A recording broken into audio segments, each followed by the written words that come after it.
90% obyvatel Austrálie obývá plochu, která tvoří pouhých 22% z celkové rozlohy tohoto státu. Je to podobná situace, jako kdyby se 20 milionů obyvatel tísnilo v Praze a jejím bezprostředním 5kilometrovém okolí. Přitom je australský kontinent svou rozlohou 13krát rozlehlejší než území Ukrajiny, avšak počet jeho obyvatel je naopak nižší. A to i přes jejich blahobyt a probíhající válečný konflikt na našem území. Dobře, 69% australské pevniny pokrývají pouštní a polopouštní oblasti. Možná právě to je ten hlavní důvod, proč tamní hustota osídlení dosahuje pouhých 4 osob na 1 kilometr čtvereční. Nicméně i v takovém Súdánu tvoří 2/3 celkové plochy vyprahlé pouště. Přesto tam na stejném kousku země žije 7krát více lidí než u protinožců.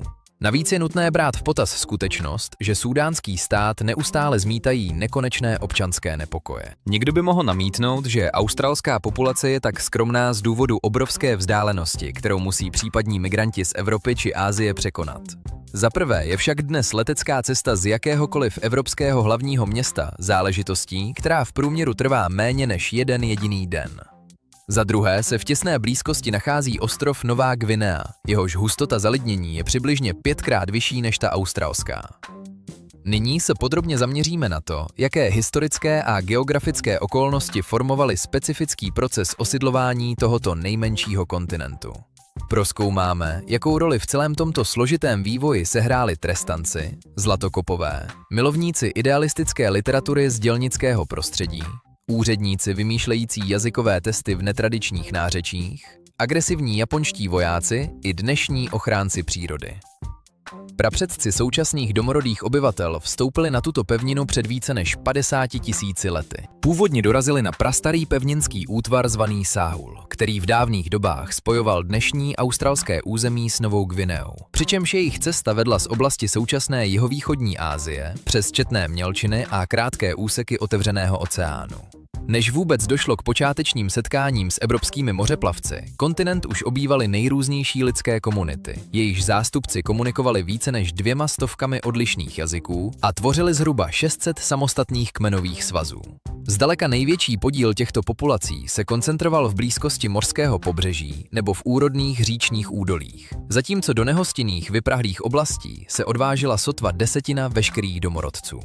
Jejich hlavní obživou byl lov, sběr lesních plodů a rybolov. Naproti tomu zemědělským činnostem se nevěnovali vůbec. Nedokázali domestikovat byť jen jediný zvířecí druh. Avšak při štvaní divoké zvěře projevovali naprostou dokonalost a obrovskou šikovnost. Odhady historiků naznačují, že před začátkem masivní kolonizační vlny se celkový počet původních obyvatel pohyboval někde v rozmezí od 300 000 až po více než 1 milion jedinců. Ještě před érou oficiálně zapsaných objevních plaveb pravděpodobně k australským břehům připlouvali objevitelé z asijského kontinentu, a to zejména arabští a čínští mořeplavci. Různá kartografická díla, která vznikla během 15. století ve francouzském přístavu Dieppe, bývají občas předkládána jako pádný důkaz toho, že už tehdy k pobřeží této pevniny dorazili první Portugalci. V současné době ovšem mezi historiky převládá jasný názor, že veškerá sláva za objevení těchto končin poprávu náleží nizozemským cestovatelům. Výprava vedená Willemem Janszonem tehdy jako první prozkoumala západní okraje poloostrova Cape York. Po jeho stopách se následně vydali další známí mořeplavci jako Dirk Hartog, Abel Tasman a spousta dalších odvážlivců. Přes všechny tyto snahy probíhalo zkoumání nového světa poměrně zdlouhavě a získané poznatky měly jen velmi útržkovitý charakter. Tato záhadná země proto po dobu téměř 200 let zůstávala na dobových mapách víceméně jako rozlehlá, neprobádaná oblast. Zásadní obrat přinesla až slavná výprava kapitána Jamese Cooka, který detailně zmapoval východní pobřeží a nekompromisně jej zabral pro britskou korunu pod novým jménem Nový Jižní Wales. Následně do zálivu Port Jackson dorazila úvodní flotila čítající 11 lodí, jimž velel Arthur Phillip. A právě na tomto místě byly položeny základy budoucího města Sydney.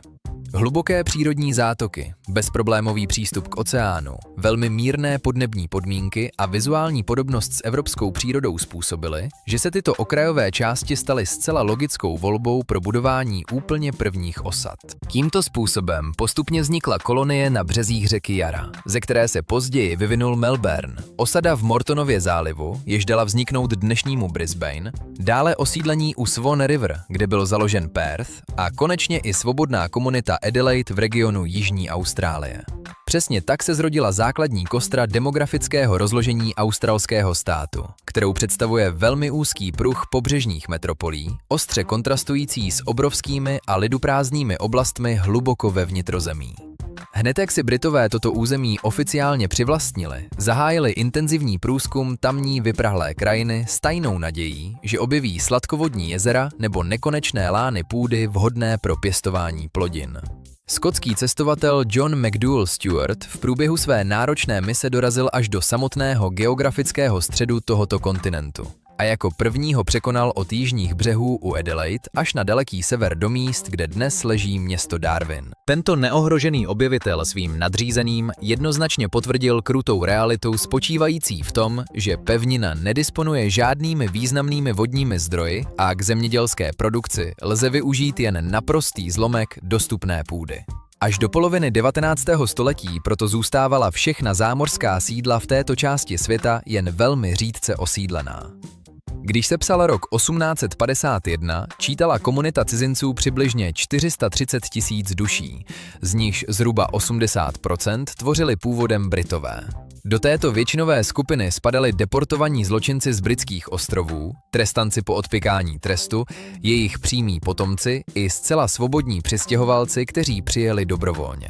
Zbývající 20% pak představovali menší enklávy imigrantů z různých koutů evropského kontinentu, přičemž nejvíce jich pocházelo z tehdejších německých států. Počty původních domorodých kmenů mezitím začaly drastickým tempem klesat kvůli krvavým konfliktům a importovaným nakažlivým nemocem. Přičemž aboriginci žijící na ostrově Tasmánie byli vyvražděni do posledního člověka. Následně se ovšem odehrála naprosto zlomová událost, díky níž se počet obyvatel znásobil zhruba 10krát. Zmíněný masivní populační skok odstartoval hned poté, co byla na území současného australského státu Victoria objevena bohatá ložiska drahých kovů. Během tohoto období se z původně bezvýznamné provinční osady Ballarat vyklubalo globálně nejdůležitější středisko pro těžbu zlaté rudy. Honba za třpitivým bohatstvím sem tehdy magicky přilákala 100 000 dobrodruhů, pocházejících nejen z britského impéria a kontinentální Evropy, ale také ze severoamerického světadílu a dokonce i z císařské Číny. Během pouhých 2 dekád se tak celkový počet tamních rezidentů zvětšil 4krát a dosáhl hranice 1 700 000 jedinců. I přes tento raketový nárůst ovšem na počátku 20. století byla tamní demografická situace ve srovnání se zbytkem planety stále velmi slabá. V dané době totiž celý kontinent obývali méně než 4 miliony osob, jelikož éra Zlaté horečky už dávno pominula. Ty absolutně nejlevnější palubní lístky pro plavbu z Londýna navíc tehdy stály od 15 do 20 liber, což bylo bezmála 3krát více, než kolik stála plavba do Spojených států amerických nebo do sousední Kanady. Náročná cesta z anglických přístavů trvala v polovině 19. století obvykle 3 až 4 dlouhé měsíce. A teprve zprovoznění strategického Suezského průplavu dokázalo tento únavný tranzit postupně stáhnout na pouhých 6 týdnů. 1. ledna roku 1901 se šestice tamních koloniálních celků rozhodla definitivně sjednotit do jednoho velkého federálního svazku. Okamžitě poté nabyla platnosti z Brusu nová ústava. Tento sjednocený národ získal i svůj vlastní centrální parlament. Jehož vůbec prvním zásadním krokem bylo schválení přísného zákona regulujícího příliv nových přistěhovalců. Místní dělnické organizace, které se silně zhlédly v myšlenkách literárního díla od autora Johna Millera, vyvíjely na vládní představitele neustálý tlak. Tytéž odbory totiž měly v živé paměti doby hledání zlata, kdy čínští dělníci dokázali pracovat s mnohem větším nasazením i vytrvalostí za zlomek běžné mzdy, stejně jako tvrdou dřinu na třtinových polích v Queenslandu, kde si za pár drobných ničili zdraví dělníci z odlehlých tichomořských souostroví. Všichni chápali, že v přítomnosti takto levné a neústupné konkurence neměli domácí pracovníci sebemenší šanci vybojovat si lepší finanční ohodnocení. Přesně z tohoto důvodu byla bleskově zavedena takzvaná doktrína Bílé Austrálie. Pomineme-li hospodářské zájmy, šlo v podstatě o naprosto neskrývanou formu rasové diskriminace, jež pramenila z chybného přesvědčení o kulturní nadřazenosti bělochů a ze lživé obavy, že by křížení s jinými etniky způsobilo naprostý rozklad tamní společnosti a nevratný pokles rozumových schopností celého národa. Do celého procesu omezování cizinců navíc silně promlouvala i dobová geopolitická situace. Napříč celou zemí tehdy cloumala obrovská panika z fiktivní žluté hrozby, čímž se myslel obávaný populační či dokonce vojenský atak ze strany asijských států s přebytkem obyvatel, a to především ze strany japonského a čínského císařství. Uvalené embargo na asijské imigranty tedy fungovalo jako preventivní obranný mechanismus, jenž měl v případě budoucího zbrojního konfliktu zabránit sformování vnitřního nepřátelského odboje. Anglická domovina nicméně na svou bývalou kolonii tvrdě apelovala, aby tyto diskriminační právní normy okamžitě zrušila, jelikož absolutně blokovaly příjezd občanů ze spojeneckého Japonska nebo loajálních poddaných z britské Indie. Tamní zákonodárci proto tuto prekérní situaci vyřešili zavedením specifické jazykové zkoušky. Šlo o velice zákeřný písemný diktát, jenž musel každý uchazeč o vízum bezchybně zaznamenat v takovém evropském dialektu, který mu účelově přidělil příslušný imigrační úředník. Pomocí této kličky úřady dokázaly neuvěřitelně snadno a rychle odfiltrovat jakéhokoliv nechtěného jedince. Jako příklad z praxe lze uvést rok 1934, kdy se známý československý publicista a velký znalec jazyků Egon Erwin Kisch pokusil dorazit do Sydney na velký protifašistický kongres. Pro vládní garnituru ovšem představoval naprosto nepřijatelnou osobu.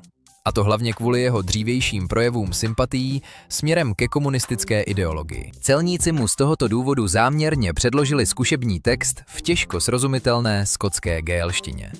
Novinář tuto nesmyslnou zkoušku pochopitelně nezvládl a na sjezd levicových aktivistů nakonec dorazil jen díky pozdějšímu zásahu justice, jež konstatovala, že zkoušet cizince z takto okrajového keltského dialektu byl naprostý extrém. Tato tvrdá bariéra nicméně postupem času zapříčinila, že se po celá 20. a 30. léta 20. století tamní hospodářství potýkalo s přímo fatálním nedostatkem jakýchkoliv zaměstnanců. Celosvětová hospodářská krize pak už tak bídný zájem o stěhování na tento konec planety srazila na absolutní dno.